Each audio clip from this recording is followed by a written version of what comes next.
professor Siciliano è noto ai più, è uno dei massimi esperti planetari di robotica, la gran parte degli studenti nel mondo studia sui suoi libri la robotica. E professor Siciliano, la scienza ci sta guidando verso dei traguardi straordinari.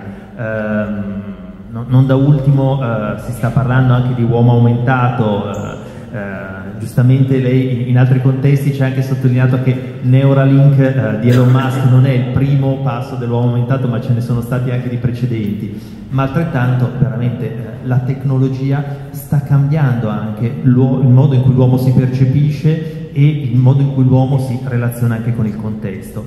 L'intelligenza artificiale sicuramente sta anche cambiando il modo in cui l'uomo può operare e è indubbio che ci sono delle tematiche etiche e filosofiche di rimedio. Quali sono, a suo avviso, i pilastri su cui dobbiamo cercare di fondare un percorso per poter avere un futuro? Innanzitutto buongiorno e grazie dell'invito. Certo è difficile parlare dopo il professor Ricciardi, ogni volta che insomma, lo avevo ascoltato sia dal vivo sia diciamo, nei suoi interventi a volte appunto in TV oppure eventi in streaming, io resto sempre affascinato, è vero, insomma Ludovico ha detto bene, nel senso annuivo, perché effettivamente la coscienza scientifica è molto importante. E per me che mi interesso di robotica e di intelligenza artificiale mi sono sempre posto questo problema, perché da adolescente ero affascinato dalle letture di Asimov, no? Letture di fantascienza, di cibernetica, e poi ho avuto la fortuna di diciamo, percorrere una strada accademica che mi ha decisamente ancorato al settore della ricerca e del progresso. Insomma, io mantengo quell'atteggiamento, io mi sento come dire, uno studente senior. È bello vedere che ci siano dei ragazzi in sala, insomma, perché poi in effetti noi queste cose le facciamo ovviamente per i nostri figli e per i nostri ragazzi. E dicevo, io mi sono occupato di robotica e legandomi alle parole con cui mi ha introdotto, non a caso una dei filoni di ricerca più importanti nel nostro settore è quello che va sotto il nome con la preposizione inglese else, perché poi gli americani sono sempre bravi a creare gli acronimi, diciamo, di presa. Else funziona sia in inglese sia in italiano, sta per ethical, legal, societal and economical issues. E chiaramente chi fa ricerca, chi fa avanzamento, chi fa tecnologia, chi fa robotica, chi fa meccatronica, deve porsi a livello di coscienza quali siano le implicazioni etiche, le implicazioni sociologiche, le implicazioni giuridiche, legali, giuridiche, va bene lo stesso, insomma, in italiano e in inglese, e quali sia ovviamente il ritorno economico, perché poi ovviamente tutti gli investimenti devono avere insomma, un ritorno economico. E la robotica sta vivendo un momento di forte contaminazione, ne parlavamo anche ieri sera a cena, nel senso che io, diciamo, che ho fatto il primo ciclo di dottorato di ricerca nell'83, sono da 40 anni in robotica e sono convinto che quello che sono le metodologie e le tecnologie che caratterizzano la robotica siano ormai ben assestate. E ogni ulteriore progresso non avverrà all'interno della nostra comunità scientifica, ma proprio in quei crocevia con le neuroscienze, con la realtà virtuale, con l'intelligenza artificiale, con l'ispirazione biologica, con gli psicologi, con i sociologi, con gli etologi e così via. E nel 2020, esattamente a 100 anni dall'introduzione del lessico moderno della parola robot deriva dalla lingua slava robota, che significa letteralmente lavoro subordinato, lavoro esecutivo. Quindi nell'etimologia del termine c'è implicitamente un rapporto di subordinazione della macchina all'essere umano. Nel 2020 ho avuto l'onore di scrivere il lemma, quindi la voce enciclopedica, del dizionario della Treccani, ovviamente è la fonte più autorevole in Italia, ora è online. Mi è stato chiesto di scrivere in 550 battute che cos'è la robotica. E io ho chiuso con una visione, come dire, futuristica, che poi in realtà stiamo già vivendo con la forte contaminazione tra robotica e intelligenza artificiale, perché ho concluso dicendo che noi, grazie allo sviluppo della tecnologia, abbiamo una grossa opportunità che però dovremo saper cogliere, legandomi alle parole di Walter, cioè quella di una sorta di umanesimo tecnologico. Cosa voglio dire umanesimo tecnologico? Noi abbiamo la tecnologia, le macchine in qualche modo migliorano i robot, migliorano la nostra vita, purché poi facciano delle operazioni che siano funzionali alle nostre, diciamo, al nostro modo di vivere, sia socialmente sia professionalmente. Nel momento in cui ho un robot che fa un compito per noi, quindi questo rapporto di subordinazione, potremo affidare alla tecnologia una serie di mansioni, una serie di operazioni che noi facciamo ogni giorno, sia professionalmente sia socialmente, e guadagneremo tempo prezioso per recuperare, sembra quasi una visione, diciamo, parossistica, la caratteristica meno artificiale, che poi è l'intelligenza naturale, con la creatività, con l'emotività, con i sentimenti, con la fede. E allora, ecco, questa diciamo, è secondo me veramente la frontiera della ricerca. Ieri sera parlavamo appunto di Neuralink, no? Chiaro che ogni volta che si sviluppa una nuova tecnologia, faccio un esempio per tutti, noi abbiamo questi strumenti con i quali ormai siamo diventati totalmente simbiotici, totalmente pervasivi, no?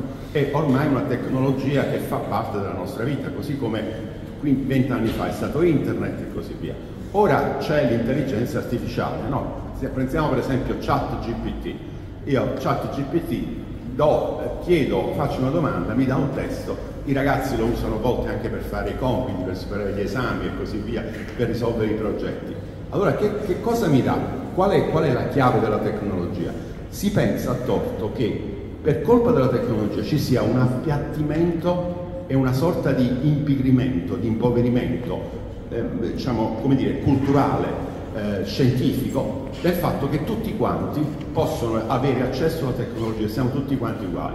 Secondo me questo non è vero, perché? Provo a spiegarlo rapidamente perché poi non vorrei relevare altro tempo.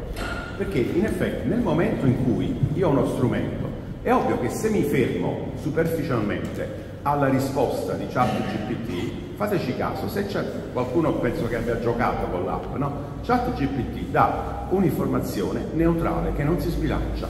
Invece l'uomo vive e si realizza attraverso la possibilità di prendere delle posizioni, di prendere delle decisioni, di creare, cioè di esprimere quella che è la propria personalità.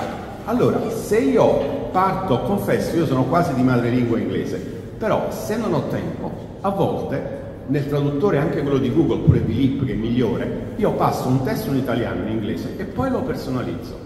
Allora, se noi capiamo che il margine a nostra disposizione è ampio per affermare la nostra umanità, io sono convinto che grazie alla tecnologia potremo proiettarci verso un futuro in cui l'uomo rimane sempre centrale. E tra l'altro questo è anche in linea con quello che poi sono i programmi di sviluppo a livello comunitario, anche a livello italiano. Si parla di industria 5.0, si parla di impresa, di società 5.0. Che significa 5.0? I due termini, le due buzzwords sono resilienza e sostenibilità. Fateci caso, ogni volta anche che un politico parla e così via, sono due termini che vengono utilizzati. A mio avviso, del triangolo virtuoso della società 5.0, il punto più importante è la diversità, è la prospettiva umanocentrica, nel senso che ogni persona è diversa, ogni persona ha le sue teorie, i suoi sentimenti e via dicendo, e allora la tecnologia deve essere in grado di, diciamo, di essere customizzata, se mi si passi il neologismo, di essere tagliata sulla singola persona. E quindi in realtà scopriamo che grazie alla tecnologia, grazie ai robot, noi che cosa stiamo facendo? Alziamo l'asticella. Per esempio facciamo in modo che, io mi interesso di chirurgia robotica, facciamo in modo che il chirurgo stanco o il chirurgo meno esperto, si parla di skill, si parla della transizione dall'internet delle cose. Vabbè ragazzi, Internet of Things, ora stiamo vedendo la transizione verso l'Internet of Skills. Perché la skill è più importante della fine della cosa?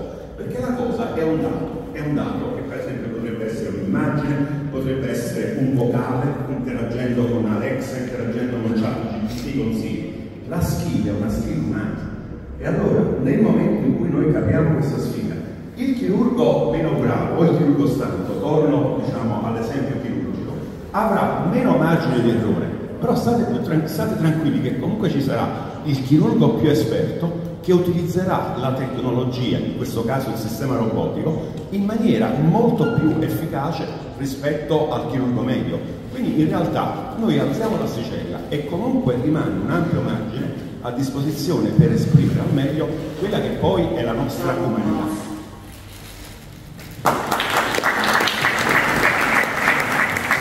Grazie professore. Un supplemento di domanda, perché poi mentre parlava mi veniva in mente il testo pubblicato lo scorso anno dal rettore del Politecnico di Torino, Tecnosofia, tecnologia e umanesimo per una scienza nuova, il cui incipit era: il farmaco più potente a disposizione della scimmia nuda è la tecnica, e la tecnica più potente è il capitale. L'alleanza tra tecnologia e umanesimo può potenziare questo capitale a beneficio di tutti, trasformandolo in patrimonio dell'umanità. E quindi ritrovo anche nelle sue parole una visione dove questa tecnologia che abbiamo a disposizione, che è sempre più moltiplicativa del potenziale che ha l'uomo, può davvero aiutarci a riplasmare in parte il contesto magari nella giusta direzione. Ma a livello di istituzioni, a livello di politica, siamo pronti anche ad accettare questa trasformazione, e quali sono le azioni a suo avviso da programmare? Allora, a livello politico, secondo me, questo è emerso anche dalle parole di Walter, cioè c'è stato, come dire, un gradiente troppo veloce derivato dalla funzione matematica, parlo ai ragazzi, anche perché poi il mio motto, il mio mantra ispirational è keep the gradient, ovviamente la direzione positiva del gradiente, no, per migliorare. Dicevo, c'è stato come dire, una derivata, un gradiente troppo veloce. Faccio un esempio, io ho citato ChatGPT. ChatGPT è realizzato dalla società americana che si chiama OpenAI. Sam Altman è il guru di ChatGPT.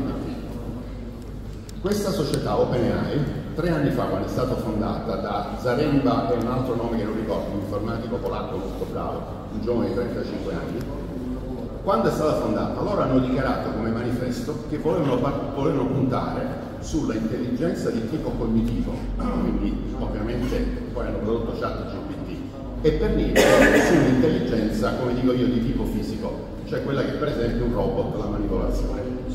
Nel breve volgere di 2 anni, OpenAI ha cambiato la prospettiva, perché forse avete visto questo video del marzo scorso. Marzo scorso è stato sui social, cioè su internet, è stato, diciamo, pubblicato un video in cui per la prima volta un robot umanoide interloquisce con una persona, la persona ha fame e il robot lo trovate facilmente su rete. Il robot gli fornisce una mela, quindi c'è un'intelligenza artificiale di tipo generativo che non è solo quella di ChatGPT, potremmo addirittura chiamarla un primo tentativo di Action GPT, cioè l'azione fisica. Allora, nel momento in cui metto l'azione fisica, come dire, lo scenario si complica, e qua interviene il contesto giuridico e il contesto politico. Perché? Perché noi non siamo pronti.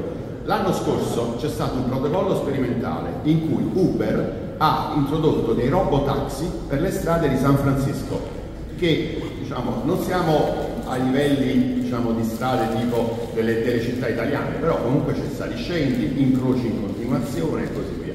Poi dopo 5-6 mesi di prova, io purtroppo non mi sono trovato ad andare, perché avrei voluto provare con l'app a prendere un Uber in cui viene un'auto senza una persona e mi porta a destinazione. Bene, poi dopo questo protocollo sperimentale è sospeso perché ci sono stati comunque dei problemi. Il problema qual è? Che non c'è un contesto giuridico, diciamo, dei regolamenti, anche da un punto di vista proprio della responsabilità deontologica. Perché? Perché se per esempio a un certo punto c'è una persona che attraversa fuori le strisce, è più importante la vita del mio bambino che ho affidato a Uber Robotaxi di portare a scuola, oppure è più importante il fatto magari di non causare un incidente? Il problema è che la tecnologia ha questo sviluppo talmente rapido che a livello politico e a livello giuridico non ci si riesce a stare dietro. E questo è un problema che secondo me è il problema centrale nel momento in cui voglio sviluppare delle macchine intelligenti che, lo ribadisco ancora una volta, oltre alla parte percettiva e cognitiva, abbiano anche la parte attiva, la parte attuativa, la parte fisica. La robotica viene definita come la connessione intelligente tra percezione e azione. I 2 ingredienti, cognizione e percezione, li abbiamo nell'intelligenza artificiale. La parte fisica dà una responsabilità deontologica di chi è la colpa. Una casalinga coreana qualche anno fa ha fatto la casa ai robot che realizza Romba, il robot aspirapolvere, Perché? Perché la sciagurata che aveva fatto, incuriosita da come Tromba pulisse, si è chinata sul pavimento sotto un mobile, sotto un armadio, per vedere come puliva. Tromba a un certo punto si è impigliato nei capelli della casalinga e le ha fatto lo scalpo, praticamente le ha strappato i capelli. Ha fatto causa all'aeroporto. In America, negli Stati Uniti, queste cause si vincono perché ci sono degli avvocati aggressivissimi che riescono a far lucrare su ogni situazione. Però in questo caso di chi è la colpa? Non certo dell'aerobot che ha realizzato un robot aspirapolvere. Quindi nel momento in cui si mette l'azione fisica bisogna in qualche modo regolamentarla. Io ho fatto l'esempio della chirurgia. Il sistema robotico attualmente dà al chirurgo un aiuto. Nelle operazioni chirurgiche una fase delicata è la sutura e nel caso in cui si è esportato un organo l'anastomosi. L'anastomosi significa far combaciare i tessuti in modo da ricostruire l'anatomia dei tessuti avendo esportato magari una massa tumorale, quello che sia. Bene, questo è un compito abbastanza tedioso per il chirurgo che però può essere sollevato dal fatto che il sistema robotico sulla base di dati del paziente, sulla base delle immagini e perché no, sulla base di dati disponibili nel cloud, quindi anche con tecniche di learning, cioè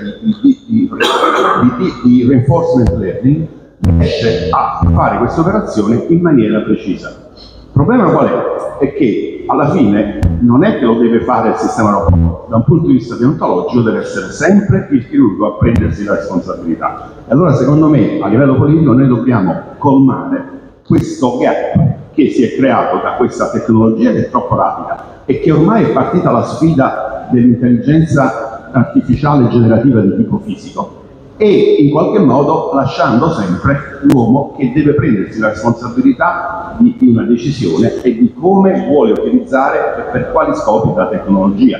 Un'altra tecnologia, ne parlavamo ieri sera a cena, che sta penetrando è quella degli esoscheletri, cioè i robot che si indossano.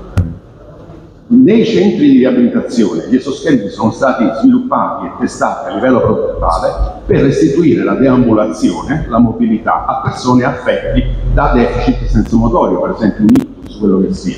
Bene, ora l'esoscheletro è diventata una tecnologia commerciale. L'esoscheletro può essere utilizzato, restando nel campo sanitario, nel campo clinico, per esempio da un infermiere che può prendere in braccio un paziente, può essere utilizzato da un operatore della protezione civile nelle operazioni di rescue, di salvataggio nel caso di una sciagura, di un terremoto oppure di una calamità.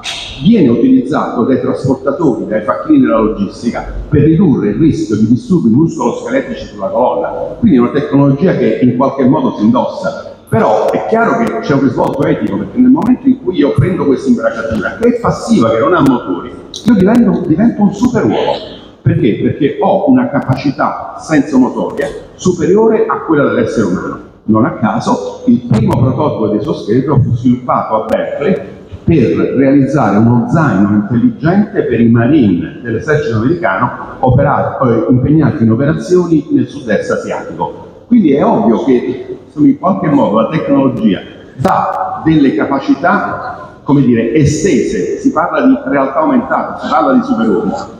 Però poi dipende dall'uso che si vuole fare di questa tecnologia e là interviene secondo me il gap istituzionale, il gap politico che probabilmente non abbiamo ancora sfruttato questa tematica in maniera sistemica, in maniera strategica per capire qual è l'impatto della tecnologia sull'uomo per quanto riguarda il riepilogo, la parte cognitiva, la parte percettiva e la parte fisica.